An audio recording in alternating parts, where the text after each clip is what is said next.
जखम. गावातील पहाटेची वेळ होती. सगळीकडे धुकंच धुकं पसरलेलं.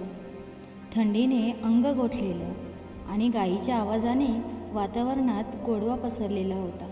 माधव आज सगळं विसरून शांतपणे आपल्या गोठ्यात बसलेला होता. हातातल्या वासराच्या अंगावरून तो हात फिरवत होता, पण त्याचं मन मात्र दूरदूर भूतकाळात हरवून गेलं होतं. माधव हा एक साधा शेतकरी होता. त्याचं छोटंसं कुटुंब होतं. पत्नी सुमती आणि मुलगा छोटा आनंद. सुमती साधी पण सुस्वभावी स्त्री होती. सारा संसार ती अगदी हसतमुखाने चालवायची. माधवही तिच्यावर खूप प्रेम करायचा. त्यांचं घर त्यांच्यासाठी छोटंसं स्वर्ग होता. लहान आनंद घरातली फुलं तोडून आईच्या ओटीवर ठेवायचा, तर कधी बाबाच्या अंगावर धावून त्यांना चिमटा घ्यायचा. आनंद मोठा होत होता. त्याचं शाळेतलं शिक्षणही उत्तम चाललं होतं, पण मोठं झाल्यावर त्याचं मन गावातल्या शाळेत न रमल्याने त्याने शहरात जाऊन शिकायचं ठरवलं. माधव आणि सुमतीने आनंदला पाठवायचं ठरवलं, कारण त्यांच्या मुलाचं भवितव्य त्यांना महत्त्वाचं होतं. आनंद शहरात जाऊन शिकू लागला. शाळेत हुशार असल्यामुळे त्याला शहरात एक चांगली नोकरी मिळाली. काही वर्षातच आनंदने लग्न केलं आणि तेथेच आपल्या संसारात रमला. सुरुवातीच्या काळात तो आपल्या आईवडिलांना भेटायला गावात यायचा, पण हळूहळू त्यांच्या भेटी कमी झाल्या. त्याच्या नव्या आयुष्यात आईवडिलांची जागा कमी होत गेली. एक दिवस सुमतीला अचानक जोराचा ताप आला. माधवने गावातल्या वैद्याकडे नेलं, पण सगळे प्रयत्न अपयशी ठरले.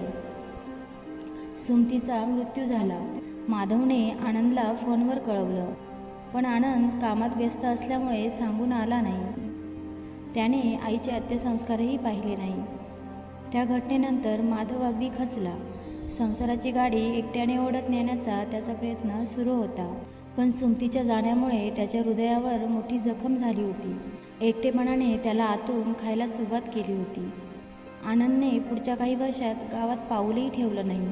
माधवने अनेकदा त्याला परत येण्याचे सांगितले, पण त्याच्या शहरातल्या जबाबदाऱ्या वाढत चालल्या होत्या.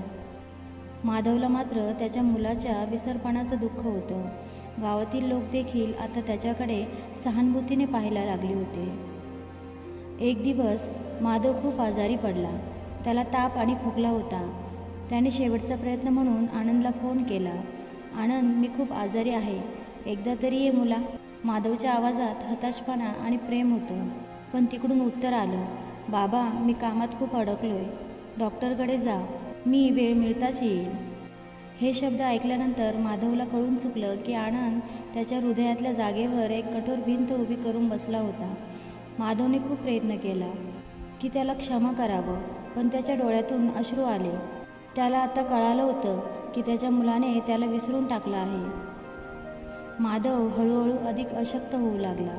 घराच्या कौलाखाली तो एकटा पडून राहिला होता. गोठ्यातल्या गायी, शेळ्या, त्यांचं एकुलतं एक वासरू, हेच त्याचं कुटुंब बनलं होतं. त्याला आता स्वतःची पर्वा नव्हती. तो रोज तेच आठवत बसायचा की त्याने आपल्या मुलाचं भविष्य घडवण्यासाठी सगळं दिलं, पण शेवटी तो एकटाच राहिला.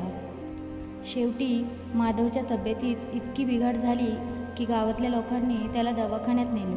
डॉक्टरांनी सांगितलं की त्याचं आयुष्य आता जास्त दिवस टिकणार नाही. गावातली माणसं त्याच्या शेजारी बसून त्याला धीर देत होती, पण त्याचा एकुलता एक मुलगा त्याच्यासाठी कुठेच नव्हता. आणि अखेरचा क्षण आला.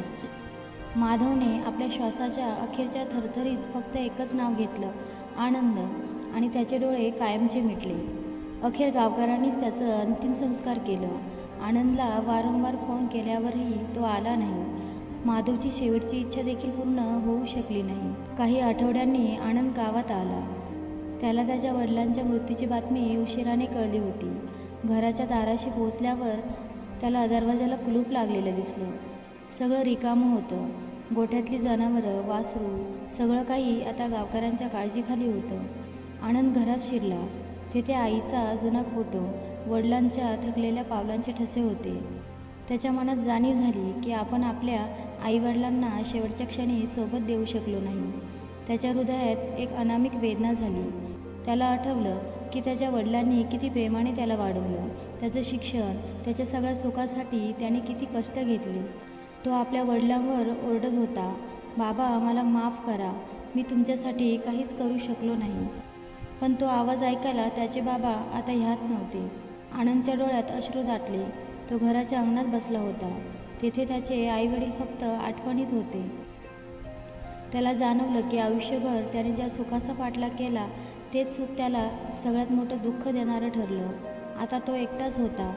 त्याचं मन शांत नव्हतं. गावातील लोकांनी आनंदकडे पाहिले, पण त्याच्याकडे शब्द नव्हते.